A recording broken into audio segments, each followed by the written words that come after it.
Hello friends, எல்லோரும் எப்படி இருக்கீங்க? நல்லா இருக்கீங்களா? இன்றைக்கி நம்ம கார்டன் பார்க்கலாம் வாங்க. நம்ம கார்டனில் இன்றைக்கி நம்ம பார்க்க போகிறது பதியம் போட்டு எடுத்து வச்ச பன்னீர் ரோஸு பற்றி தான். பதியம் போட்டு எடுத்து வச்ச பன்னீர் ரோஸு நம்மளுக்கு பூ வந்துக்கிட்டே இருக்குது, பூத்துக்கிட்டே தான் இருக்குது, மொட்டுக்களும் வந்துக்கிட்டே தான் இருக்குது. செடி சின்ன செடியாக தான் இருக்குது, நல்லா அந்தளவுக்கு வளரக்கூட இல்லை, இருந்தாலும் நிறைய பூக்கள் வந்தாச்சு. பார்த்திங்கன்னா பன்னீர் ரோஸ் வெளியிலேருந்து வாங்கிட்டு வச்ச பால் பிங்க் பன்னீர் ரோஸ். இது பாட்டுக்கு வளர்ந்துக்கிட்டே தான் போகுது, நம்மளுக்கு இன்னுமே மொட்டு வரலை. வாங்கி வச்சு கொஞ்சம் நாளாகவே ஆகிடுச்சு. இது கூட வாங்கி வச்ச ரோஸ் செடிலாம் கூட மொட்டுக்கள் நிறையா வந்துட்டே தான் இருக்குது, பூத்துக்கிட்டே தான் இருக்குது. ஆனால் இது இன்னும் பூக்கலை. இந்த பன்னீர் ரோஸில் மொட்டு பாருங்கள், மொட்டும் இருக்குது, பூவும் இருக்குது.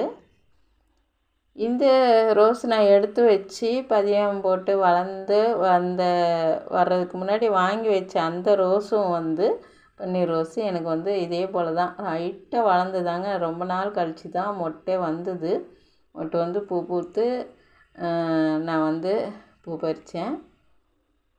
இது பார்த்திங்கன்னா மொட்டு நம்ம எடுத்து வச்சு நம்ம வீட்டிலே வச்சு அது வளர ஆரம்பித்த பிறகு தொட்டி மாற்றி பார்த்திங்கன்னா சின்ன பாட்டில் தான் வச்சுருக்கேன். தண்ணி கேனில் பாதி தான் பாருங்கள், மண் கூட கம்மியாக தான் போட்டு வச்சுருக்கிறேன். இருந்தாலும் பார்த்திங்கன்னா நிறைய பூக்கள் கொடுத்துடுச்சு. ஹைட்டாக வளரவும் இல்லை, ஆனால் துளிர் வந்துக்கிட்டே இருக்குது, பூவும் வந்துக்கிட்டே இருக்குது, மொட்டும் இருந்துக்கிட்டே இருக்குது.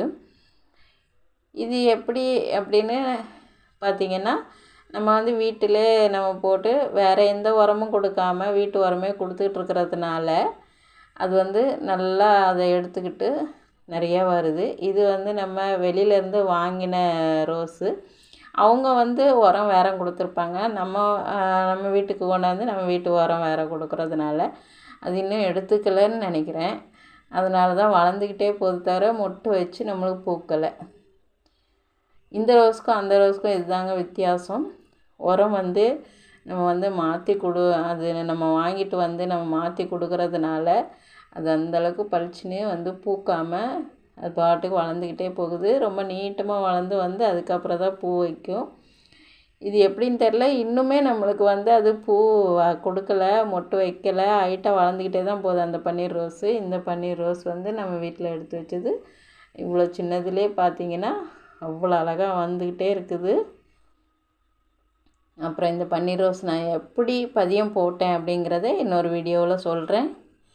சும்மா சாதாரணமாக தான் போட்டேன், அது எப்படிங்கிறத நான் உங்களுக்கு அப்புறமா சொல்கிறேன்.